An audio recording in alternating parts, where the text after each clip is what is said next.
Today's little video is about pollination in peas. Now, peas are a bit odd that they self-pollinate, so it's not like when a plant grows runners or anything like that. The plant actually, there's pollen and there's eggs, and it's essentially like they have babies of themselves. So they're both the mother and the father, which is really interesting. It's really very helpful for when you're crossing something, because normally there will be no insect interference, there'll be no wind pollination or anything like that. This pea flower here, it's a few days old now. It's starting to get a little bit tatty as crimson flowers do. But this has already been self-pollinated for quite a long time. If I was to try and do anything with this pea now, I can't cross this pea because it's already done its thing. It's already finished. This one up here, you see, we're just starting to see the petals coming through here. Now this one is very close to self-pollinating, very close. So even at this young age, I would say if I was crossing, I could probably get away with crossing this one and using this one as the mother, but it'd be 50-50, I would have thought at this point. This one back here, that's definitely over, that's definitely pollinated already. But one of the cool things about peas is that they have a very helpful feature. Will you focus properly? There we go, that's better.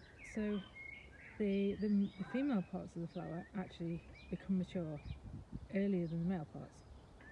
So this one, the female parts will definitely be mature on this one. The male parts will be just starting to be mature. So let's imagine that this one was at the correct stage for me to cross, and I did have a pollen parent somewhere. So what I'll be able to do is cut into this flower. It's very destructive. You cut into it, and there will be the female part and there will be the male part. You will basically remove all the male parts, and then hopefully you've got them early enough that they haven't already pollinated the female parts. When you do that, you can then go to a different flower that does have mature male parts and then use that to pollinate this one. Now, I would say this one back here is probably not quite old enough yet to have really good pollen just yet. Tomorrow that will be perfect, I think. You want to see just the tiniest bit of colour. And there is a little bit of colour actually, so you might get away with that, but I would go for one a little bit older than that, just a tiny bit older than that. And then I would pollinate, use that pollen in a flower that's very slightly younger than this one. So this one yesterday would have been perfect, I think. Like I said, you could probably still get away with this, but not necessarily all the time. But it's really helpful that you've got that difference between the two, so you can catch the flower when it's at the stage where it's ready to be pollinated, but it's not pollinated itself just yet. So a lot of this is about timing. It's about getting things at the right stages at the right time. So if your plants have not grown at the same rate, or they're growing at different rates, and you've just not got anything to pollinate it with, then you're kind of out of luck. I do have a few more flowers over the other side. It's the same. It's the unity plant again. Nothing else is anywhere near ready just yet. But I think I'm not far off. I think within a few days I will start to be able to make my first crosses.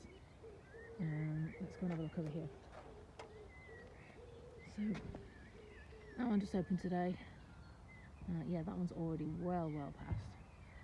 But this one, I would say this one is at the correct stage to be pollinated by another plant. The one next to it, not so much. A couple of ways that one. But this one, I would pollinate that one. There's nothing to pollinate it with at the moment. I've seen nothing. We've got some little buds and some others. Have I got any more anywhere? Oh yeah, something, look.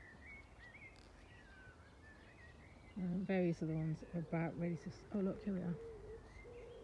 Oh nice, so that one looks about ready to pollinate as well, to be honest. So I possibly could do that today if I wanted to cross that with Unity, which I do. So I might do that cross.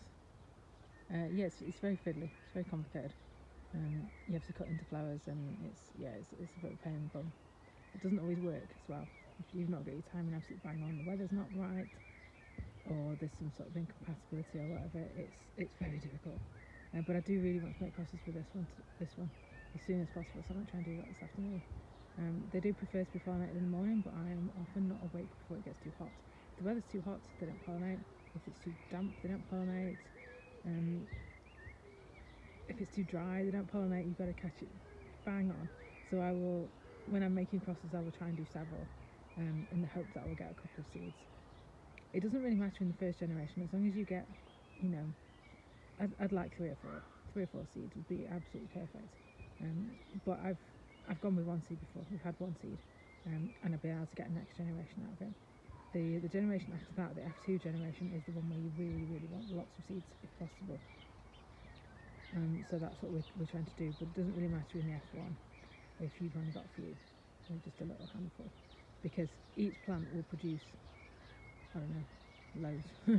Depends on the plant, but you might get 50, you might get 100 seeds out of a plant, and that's plenty. That's absolutely fine.